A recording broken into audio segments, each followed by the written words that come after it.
మిమ్మల్ని ఒక ప్రశ్న అడుగుతాను. రోజంతా బిజీగా ఉండే వ్యక్తి ఎందుకు అలసిపోడు? రోజంతా ఏమీ చేయని వ్యక్తి ఎందుకు ఇంకా అలసిపోయినట్లే ఉంటాడు? సమాధానం ఒకటే, everything is easy when you are busy but nothing easy when you are lazy. ఈ ఒక్క వాక్యంలో విజయం, ఆరోగ్యం, డబ్బు, ఆత్మవిశ్వాసం మరియు జీవిత ఆనందం మొత్తం దాగి ఉంది. కానీ ఈ రోజుల్లో మనకు కనిపిస్తున్న అసలు సమస్య ఏంటో తెలుసా? మనుషులు శారీరకంగా బ్రతికే ఉన్నారు, కానీ మానసికంగా సోమరితనంలో కూరుకుపోతున్నారు.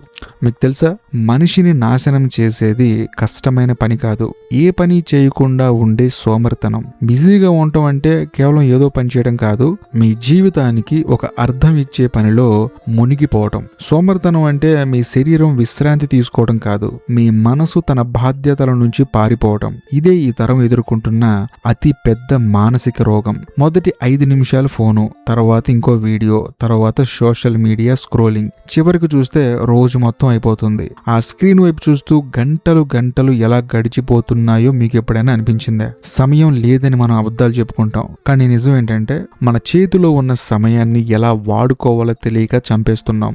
సోమరితనం అనేది ఒకసారిగా రాదు, అది ఒక స్లో పాయిజన్ లాంటిది. చిన్న చిన్న అలవాట్ల రూపంలో అది మీ జీవితాన్ని నెమ్మదిగా దొంగలిస్తుంది. ఒకరోజు ఒక చిన్న వాయిదా రేపు ఒక పెద్ద సోమరితనంగా మారుతుంది. మీరు బెడ్ మీద పడుకొని రీల్స్ చూస్తున్నప్పుడు మీకు హాయిగా అనిపించవచ్చు, కానీ లోపల మీ భవిష్యత్తు నిశ్శబ్దంగా కాలిపోతుంది. ప్రపంచంలో అత్యంత ప్రమాదకరమైన డ్రగ్ ఏంటో తెలుసా?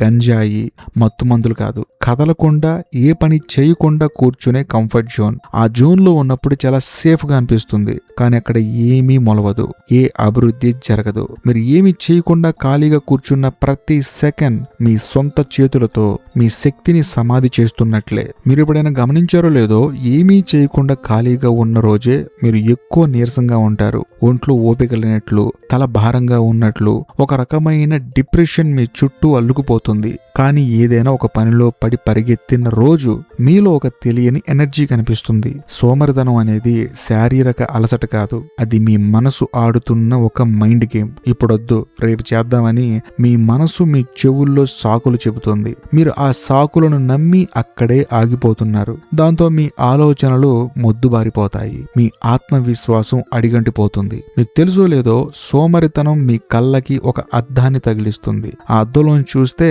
ప్రతి చిన్న పని ఒక పెద్ద పర్వతంలా కనిపిస్తుంది.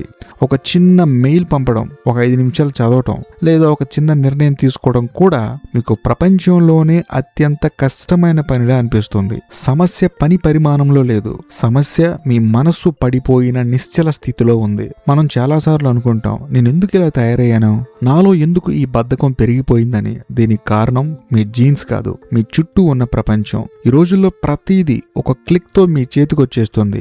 ఆకలైతే ఫుడ్ డెలివరీ, బోర్ కొడితే ఎంటర్టైన్మెంట్, అన్నీ మీ వేలి కొనల మీదే ఉన్నాయి. ఈ పరిమితమైన సౌకర్యమే మీ మనసుని మొద్దుబార్చేస్తుంది. నిజమేంటంటే మీ మైండ్ ఎప్పుడు తక్కువ కష్టంతో ఎక్కువ రివార్డ్ వచ్చే దాన్నే వెతుకుతుంది. ఒక పుస్తకం చదవాలంటే మెదడు కష్టపడాలి, ఆలోచించాలి. అదే ఒక షార్ట్ వీడియో చూడాలంటే ఏ కష్టమూ అక్కర్లేదు. దాంతో మీ బ్రెయిన్ కి ఆ డోపమైన్ అలవాటైపోతుంది. ముఖ్యంగా కష్టపడకుండా వచ్చే ఆ కాసేపటి ఆనందానికి మీరు ఎడిక్ట్ అయిపోతున్నారు. చాలా మంది ఒక పెద్ద భ్రమలో బ్రతుకుతున్నారు. నాకు సరైన మూడు వచ్చినప్పుడు పనిచేస్తాను అని చెబుతుంటారు. ఇది ఈ శతాబ్దపు అతిపెద్ద అబద్ధం. మూడు అనేది ఆకాశం నుంచి ఊడిపడదు. మీరు ఖాళీగా కూర్చొని ఎదురు చూస్తే ఆ మూడు ఎప్పటికీ రాదు. కూర్చుని ఆలోచించే కొద్దీ మనకుండే భయాలు అవ్వచ్చు, మనకు చెప్పుకునే సాకులు మాత్రమే పెరుగుతాయి తప్ప పని ముందుకు సాగదు.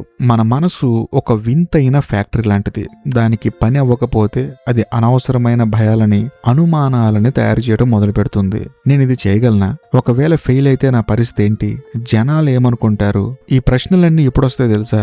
మీరు ఏ పని చేయకుండా ఖాళీగా కూర్చున్నప్పుడే. అదే మీరు ఒక పనిలో నిమగ్నమైతే మీ మెదడుకి ఇలాంటి పిచ్చి ఆలోచనలు చేయడానికి కూడా సమయం దొరకదు. సోమరితనం వెనుక ఒక రహస్యమైన అహంకారం కూడా దాగి ఉంది. నేను చాలా టాలెంటెడ్, కాకపోతే ఇప్పుడు నా టాలెంట్ చూపించట్లేదు అని చెప్పేసి చాలా మంది తమని తాము మోసం చేసుకుంటారు. కానీ వాస్తవం ఏంటంటే యాక్షన్ లో పెట్టని టాలెంట్ కి రూపాయి కూడా విలువ ఉండదు. మీరు ఎంత గొప్ప మేధావులైనా కావచ్చు, ఉండొచ్చు, కానీ మీరు మీ బెడ్ మీద నుంచి లేవనంత వరకు మీ మేధావితనం కేవలం మీ ఊహల్లో మాత్రమే మిగిలిపోతుంది. మనం వాయిదా వేసే ప్రతిసారి మనకి ఒక సిగ్నల్ ఇచ్చుకుంటాం, నా జీవితం కంటే, నా లక్ష్యం కంటే నా కంఫర్ట్ మాత్రమే నాకు ముఖ్యం అని. ఇలా రోజులు, వారాలు, ఏళ్లు గడిచిపోతుంటాయి. చివరికి మిగిలేదంటే తెలుసా, అప్పుడు ఆ పని చేసి ఉంటే బాగుండేదే అని ఒక తీరని నిరాశ, నిస్సహాయత.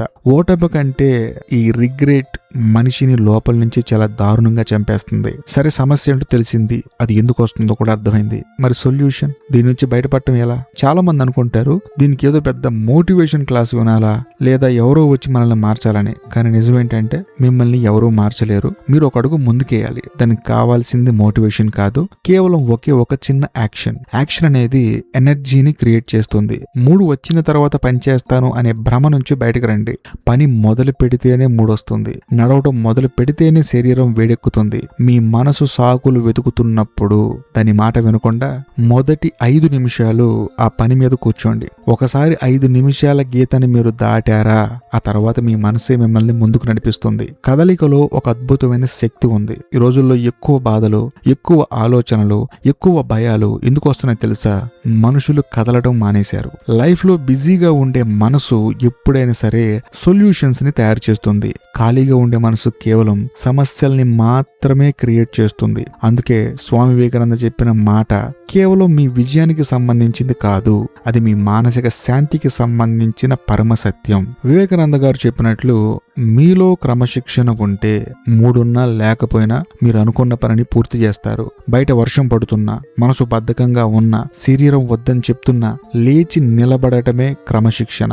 ప్రపంచాన్ని మార్చిన ప్రతి మహానుభావుడి జీవితాన్ని చూడండి. వాళ్ళెవరూ ఖాళీగా కూర్చోలేదు. వాళ్ళు నిరంతరం నేర్చుకుంటూనే ఉన్నారు, సృష్టిస్తూనే ఉన్నారు, సమాజానికి సేవ చేస్తూనే ఉన్నారు. రోజు తమను తాము మెరుగుపరుచుకోవడంలో బిజీగా గడిపారు. అందుకే చరిత్ర వారిని గుర్తుంచుకుంటుంది. కానీ మనం ఏం చేస్తున్నాం? ఏదో ఒక అద్భుతం జరిగి మన జీవితం మారిపోవాలని సోఫాలో పడుకొని కలలు కంటున్నాం. నిజం ఏంటంటే మీ మనసుకి మీరు యజమానిలా మారాలే తప్ప దానికి బానిస కాకూడదు. రేపు చూస్తాను అనే ఆ ఒక్క ఆలోచన మీ మైండ్లోకి రాకుండా అక్కడే సమాధి చేయండి. ప్రపంచంలో అత్యధిక కలలను చంపేసేది ఓటమి కాదు, వాయిదా వేసే అలవాటు మాత్రమే. రేపు చూద్దాంలే అనే ఆలోచన. ఈ క్షణం మీరు ఆ వాయిదాను దాటి ఒక చిన్న అడుగు వేస్తే మీరు మీ సోమరితనంపై మొదటి విజయాన్ని సాధించినట్లే. ఆధ్యాత్మికంగా చూసినా, ప్రాక్టికల్ గా చూసినా ప్రకృతిలో ప్రతిదీ కదులుతూనే ఉంటుంది. సూర్యుడు, గాలి, నదులు, మీ గుండె, మీ శ్వాస అన్నీ నిరంతరం పనిచేస్తూనే ఉన్నాయి. ఈ సృష్టిలో ఏది ఒక్క క్షణం కూడా సోమరిగా కూర్చోదు. కేవలం మనిషి మాత్రమే సోమరితనాన్ని ఒక లగ్జరీగా, ఒక జీవన శైలిగా మార్చుకున్నాడు. ప్రకృతి నియమాలను విరుద్ధంగా జీవిస్తే జీవితంలో బాధ, నిరాశ తప్ప మరేమీ మిగలవు. మీ జీవితాన్ని మార్చడానికి ఏవో పెద్ద పెద్ద నిర్ణయాలు తీసుకోనక్కర్లేదు. ఈ వీడియో అయిపోయిన వెంటనే ఒక చిన్న పని చేయండి. ఒక పేజీ పుస్తకం చదవండి, 10 నిమిషాలు బయటికి వెళ్ళి నడవండి, లేదా మీరు కెరీర్కి సంబంధించిన ఒక ముఖ్యమైన ఫోన్ కాల్ చేయండి. జీవితాన్ని మార్చేది ఒక రోజులో చేసే అద్భుతాలు కాదు, ప్రతిరోజు మీరు చేసే చిన్న చిన్న పనులే.